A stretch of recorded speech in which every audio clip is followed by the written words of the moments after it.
Friends, ఈ అమ్మాయి వాళ్ళ అన్నయ్య షాప్కి వచ్చి అన్న రేపు నా బర్త్డే కదా, నాకు ఒక మంచి సైకిల్ కావాలి, కొనిస్తావా అంటే నా దగ్గర అంత డబ్బులు లేవు అన్నట్టు మా ఓనర్ నిన్ను ఇక్కడ చూస్తే నన్ను పనుల నుంచి తీసేస్తాడు, నువ్వు ఇంటికి వెళ్ళు అని చెప్తాడు. మరుసటి రోజు తన చెల్లి ఇష్టపడ్డట్టుగా తన కోసం సైకిల్ని తీసుకొని వచ్చి, నాకు తెలుసా నేను నా కోసం సైకిల్ని కొనిస్తావు అని చెప్పి, ఇక మీదటి నుంచి నువ్వు ఎవరిని అడగనక్కర్లేదు, నీ సైకిలే ఇప్పుడు ఉంది, వెళ్ళు అని చెప్పి అంటాడు. ఆ అమ్మాయి సైకిల్ని తీసుకొని తన ఫ్రెండ్స్ అందరికీ చూపించడానికి తీసుకుని వెళ్తూ ఉంటే వాళ్ళ ఫ్రెండ్ కనిపించడంతో, కొత్త సైకిల్ కొన్నావా అంటే, అవును, ఇప్పటి నుంచి నా దగ్గర కూడా సైకిల్ ఉంది, మా అన్నయ్య నా బర్త్డేకి గిఫ్ట్ ఇచ్చాడు తెలుసా అని చెప్పి చెప్పేస్తుంది.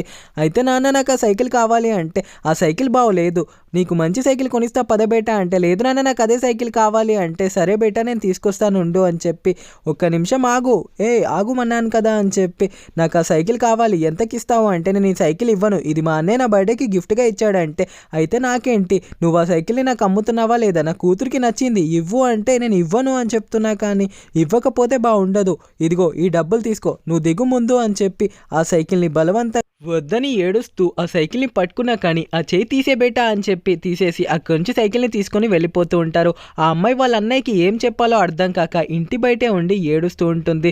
సడన్గా షాప్ దగ్గర నుంచి ఇంటికి పరిగెత్తుకుంటూ వచ్చి చూస్తే అక్కడ వాళ్ళ చెల్లి ఏడుస్తుంటుంది. నీ సైకిల్ ఎక్కడ అంటే, నా సైకిల్ని అలా వాళ్ళు డబ్బులు ఇచ్చి బలవంతంగా నా నుంచి తీసుకొని వెళ్ళిపోయారు అని చెప్పి వాళ్ళ అన్నయ్యకి మొత్తం చెప్పేస్తూ ఉంటుంది. అంత పని చేశారా, ఆ డబ్బులు ఇటు ఇవ్వు అని చెప్పి ఒక రాయిని తీసుకొని, ఆగండి అని చెప్పి, ఎవరు నువ్వు అంటే, ఆ సైకిల్ నా చెల్లి కోసం నేను గిఫ్ట్గా తీసుకొచ్చాను, మీరు ఎందుకని డబ్బులు ఇచ్చి ఇలా తీసుకున్నారు, మర్యాదగా మీ డబ్బులు మీరు తీసుకొని మా సైకిల్ మాకు ఇచ్చేయండి అని చెప్పి అంటూ ఉంటాడు.